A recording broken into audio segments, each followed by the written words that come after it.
Well, it's a great pleasure to welcome to the MyBroadband conference George Fraser, who's the VP for Amdocs, and joining us from Dubai. George, it's really great to see you.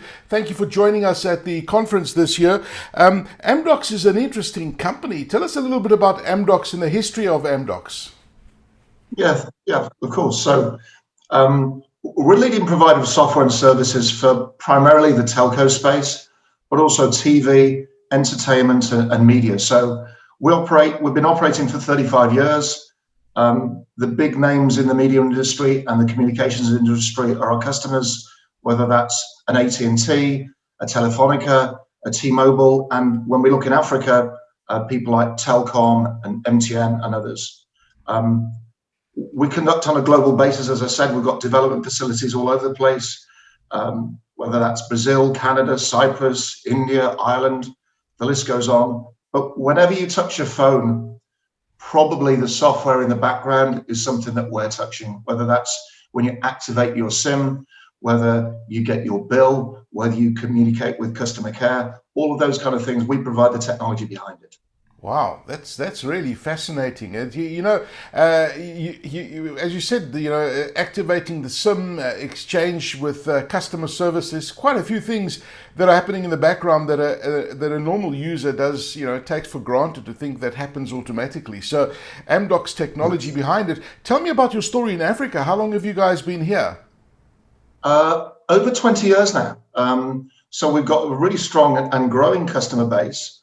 We've got regional offices in Johannesburg.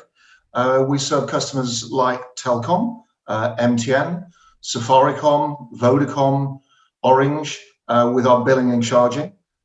We provide media services to the likes of Orange and Vodacom as well. And then, more interestingly, specifically for Africa, we do a lot of mobile financial services solutions as well. So we work with people like the Axiom Group, Standard Bank, and others. So a pretty broad spectrum in terms of what we do across Africa. That is absolutely fascinating. I mean, when you look at those key services that you offer the rest of the world versus Africa, how do we compare? I guess we're using pretty much the same stuff. Are we a different environment from a business point of view? How do we compare with the rest of the world? It is quite different, funnily enough. So if I look at just network technology, Africa lags behind a little bit in terms of network. So it's still primarily a 3G world. You've got to think of, it's not just South Africa here. If you look at the rest of Africa, it's really quite different to the rest of the world insofar as there's a lot of 3G. So I think there's a huge opportunity, and we're seeing that now, where people are moving from 3G to 4G. And recently with 5G, Safaricom launched 5G only last week, for example. So that's one area. I think media is interesting. Africa's playing a really fast catch-up game in terms of consuming media. Netflix have launched bespoke services across the territory and are doing special price points for Africa alone. And then I think the one where Africa's very different is mobile financial services, mobile money and mobile wallets. So much more advanced than any other part of the world. That's so fascinating. And yes, we've seen all of those things, the likes of M-Pesa, and I was just talking the other day to an executive talking about the data center expansion onto the continent, the fact that there's this penetration taking place at a massive scale, providing connectivity services, and you mentioned 5G and 3G, and you're absolutely right. Most of the continent still using 3G, but I guess that is going to change dramatically in the next couple of years, and we're going to see something extraordinary coming out of the continent. But when you look at the next generation of customer experience, everybody talks about customer experience. How's that changed during COVID-19, for example? And I guess that COVID-19 has accelerated many things in terms of digital transformation. So customer experience, certainly a key aspect here. It has. COVID-19, without doubt, has accelerated a lot of things from a business perspective. We've certainly seen a rapid move to digital because large proportions of the population have had to work, learn, and be entertained remotely. And I think on the basis of that, you've seen customer experience has really come to the forefront for a lot of businesses. It's not just loyalty based on price or product. Loyalty is really based on the experience you can get. And often that experience will need to be remote because you can't go to a store. It might be difficult to contact a call center. And people have got really high expectations now for that kind of real-time, personalized experience. And our customers are racing down the road in terms of meeting that digital first mindset and delivering experiences that you can get on your handset rather than necessarily in a store or a call center. So things have changed really, really quite rapidly. No, it's absolutely fascinating. I look at myself as a consumer and a customer, and I can see exactly what you're talking about. And I guess that most businesses face a lot of these challenges, both technical, business challenges, because the customer is changing and the customer has different demands today. What are those challenges that you see businesses experiencing as a result of the customer changing? Yeah, there's no doubt customers are becoming far more demanding. I certainly am as a consumer myself. I expect immediacy. I expect it to be delivered as quickly as possible and right first time. But to do that as a business, there's a lot of background work that you need to do, So a lot of it starts with the workforce and getting digital adoption to them and how they work. So I had an interesting call with a customer yesterday where they were just talking about their call center experience and how they might have to go through 10, 11, even 20 different screens to answer a customer's question. So a lot of it is just looking at how the workforce interacts with the technology and then digitizing that technology and simplifying it and making it much more employee-centric to make it easy to work with and ultimately customer-centric. So that's one thing. And adopting a data-first mindset, simplifying that data. And then the other thing is bringing intelligence into the story and using intelligent tools to provide data and information that you think is right at that point in time. So a lot of artificial intelligence, figuring out what type of information do I present at what time. And those combined can have a significant impact in terms of the way that you work as a supplier, as a telco, but also it makes a huge difference in terms of customer experience as well. Wow. As you're talking there, I'm just thinking about my recent experiences that I've had, buying something from Amazon and the trail of the package getting to me and my impatience for the package to get to me and my impatience with dealing with customer service of this organization. And I'm thinking to myself as a customer, there's got to be an easier way, putting the customer through so many different loops just to get some sort of answer. I mean, that digital journey that you talk about, how do you actually start with that digital journey? I look at do CSPs need to go through a complete transformation, or are there other paths, for example, to this digital journey that you talk about? That's a great question, because often organizations, whether it's in the communications business or any other business, they're frightened of digital transformation because it could be what I call an elephant sandwich, something too big to eat. And my view is that you can do it in piecemeal chunks, and that's the approach that we're taking to take away that fear factor of something that could be this huge, huge transformation. And I think it just starts with looking at what the bigger challenges are. And in many ways, it's about separating two different types of systems. You have systems of record, which might be the old systems that capture all the data, and it's systems of engagement, how you engage with that customer, how you give them a self-service channel, how you make it personalized, how you even introduce bots or virtual assistants and other new modes of communication. And that doesn't need to be a huge step. It can be what we call digital augmentation. So even a lighter touch can make a big difference if you're just looking at a call center agent, as I talked about earlier, or if I make it that much easier for me to change my plan or look at my bill or all of those kind of things. And that doesn't need to be this radical change. It can be a step-by-step approach, most certainly. Okay, so I guess it's doable in chunk bite sizes you talk about, but it needs to be done, and you need to understand the process. I was talking to somebody the other day, and I mean, the cloud has been extraordinary. I mean, could you imagine if this pandemic had hit us, say, 10 years ago, when the cloud wasn't as mature as it is today and has the flexibility that it has today? And I guess the cloud has been the savior to a large degree of this business continuity we have during the pandemic. Whilst the cloud may not be anything new, it certainly evolved in many different circumstances. And I guess we've seen this incredible acceleration of organizations just moving to the cloud since last year. Now, when you look at the telecoms industry, with you and Amdocs specializing in this regard, how do you see the telecoms industry, the role they're playing, and their adoption with cloud, for example?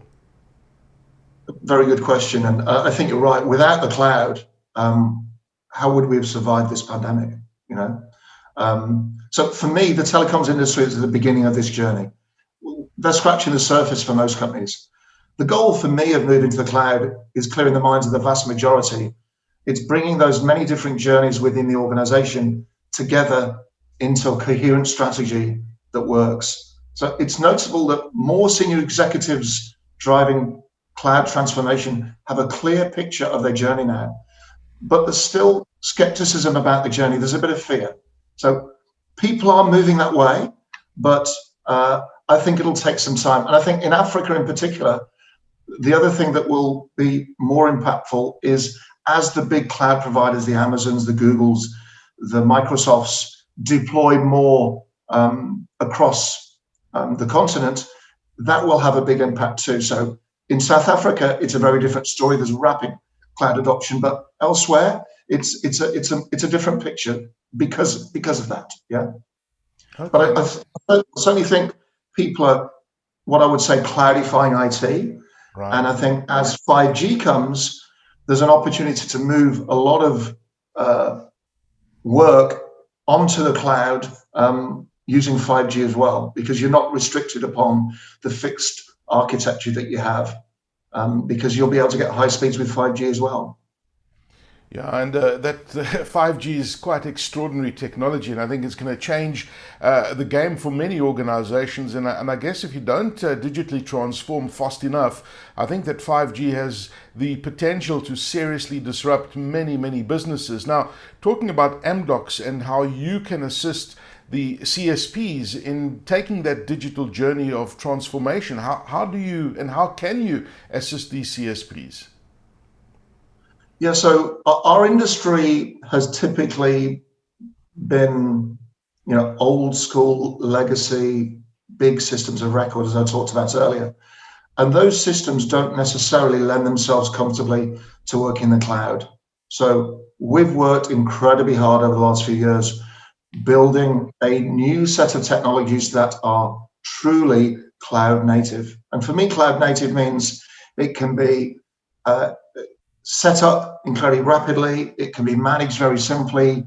You can use DevOps in terms of adjusting the way that the technology works. And unless you've built that technology from the ground up, genuinely cloud native, open, dynamic, open set of APIs, it's going to be a struggle. So we've developed a holistic digital approach, combining all of that cloud technology, as well as giving digital channels for engagement, a cloud catalog, cloud delivery, anything that you can think of from a comprehensive and modular approach, enabling digital experience across all channels. And that's a really challenging task to do from the ground up and make it genuinely cloud native. And I think we've done a great job around that. And I think that makes a real difference when you want to deploy onto the cloud. It's got to be built cloud native. If it isn't, you're not going to get the benefits of cloud. Mm. And I guess what this pandemic has done, excuse me, what this pandemic has done is it really exposed, the digital gaps that organizations and countries have. And, we do have a digital gap. There's no doubt about it. I mean, what is Amdocs doing to assist in bringing that digital gap a lot smaller and in line with the rest of the world? And I guess when you look at the efforts that need to be put in place for digital inclusion, for example, what is Amdocs doing around this? Yeah, Let me just quickly talk about our customers first, though, because I think our customers have done a great job in terms of trying to fill that gap in the last 12 months. Yeah. Whether it's Vodacom or MTN, there's a lot of well-publicized initiatives, what they've been doing. They've also benefited from COVID-19 in many ways, though, because their revenues have gone up significantly, and they've been able to invest themselves. And I think that's one side from our customers. But from our perspective, we've done two things. We've been working very, very hard with our customers to deliver that business value, to allow people to engage, to allow people to leverage the technology so that they don't have to go into the store or the call center. But from a corporate social responsibility perspective, we've always done a lot of work with the community. And in particular around COVID-19, we've donated medical equipment, life-saving machines, computers for remote learning. And if you look specifically in Africa, something that I'm incredibly proud of is we've been working on several projects that we've been conducting in conjunction with the Safaricom Foundation. So in this area, we've provided internet access to children in Kenya. And that, it's so joyful to see the impact of what that kind of work has done. And then every year, we also conduct our own kind of organizational health survey, because COVID-19 has been very difficult on employees as well. And the feedback we've received from our employees is we responded really well and we moved very quickly around COVID-19. And then finally, just in terms of what we're doing in South Africa, not just Kenya, we're working with a number of schools where we're implementing communication tools to enable real-time communications with parents and students. That's another big divide at the moment with education, those who have laptops and e-learning and those who have not. And we're certainly trying to bridge that gap across all grades as well, not just the older children as well. Wow, certainly very optimistic. And, when you look at the amount of money that's been pumped into the continent with data centers, fiber rollout, and all this kind of connectivity, I think it's going to be a very exciting time for the African continent over the next couple of years. George Fraser, VP at Amdocs for Africa, we thank you for joining us on at the MyBroadband conference all the way from Dubai. We wish you well, and we hope to have another chat next year around this time when we look back and we say, wow, look at what has happened in the last 12 months and the incredible transformation. And thank you for joining us, George. In person as well. Further. Thank you. See you. Bye-bye. Bye, everybody.